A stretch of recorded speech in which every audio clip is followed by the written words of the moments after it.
صباح النور. السلام عليكم، كي دايرين؟ بخيرين؟ لاباس عليكم؟ كلشي مزيان؟ يا ربي اللي شاف هذا الفيديو يكون بخير وعلى خير ان شاء الله. يا ربي الله يعطيكم الصحه والسلامه وسلامه الوقت. انا بغيت نقول للناس اللي كيبيعوا البرودوي ديال هادشي ديال الفضه وهادشي ديال، المهم اي واحد يبيع شي برودوي ولا يبيع شي حاجه هكا للناس بالانترنيت يكون صادق.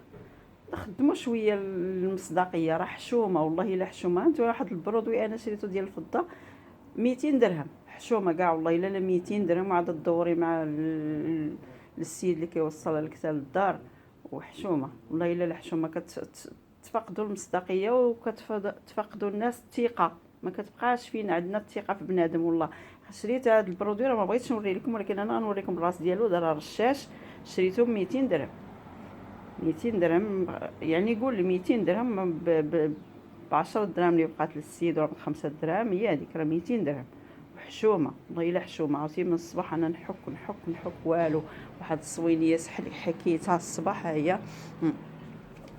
ها والو، ها هذه محكوكه، هذه هانتشوف، هذه راه طيبت لي يديا بالحكام. نحك ونرش ونحك. قربي سالي، ما بقى ليا والو لا دوك البرارد هذوك مسحتهم. ما مشيت جبت هاد البلاطو ديال لينوكس، هو قلت انا واقيلا كيخرج غير لينوكس، درتو لينوكس والو ما دار لي والو. مشيت هزيت هذاك الشبكه اللي كنديرو فيها نحكو بها البوطه، بقيت كنحك في الجناب هكايا صافي شويه رشتو ولا بريو، خرج منه داك هذا كندير فيه الحوته في الفران. قلت انا غادي نحكو باش يتنقى، نحطو فيه بحال هكايا نحطها مزيانه. ما عرفت الناس ما عندهمش لا ضمير لا حتى شي حاجه. والله الا حشومه، والله الا حشومه.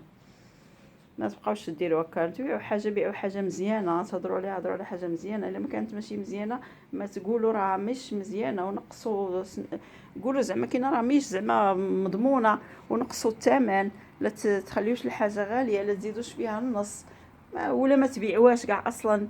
ما تبيعوش الحاجه اللي ما الحاجه ما مزياناش ما تبيعوهاش. حشومه والله الا حشومه. هذه الصباح بقى فيا الحال وانا نقول والله سنحط لكم هذا الفيديو هذا. الله يلقى شي حد عنده الضمير ما يبقاش يدير بحال هاد الفعيله هذه. يلا في رعايه الله.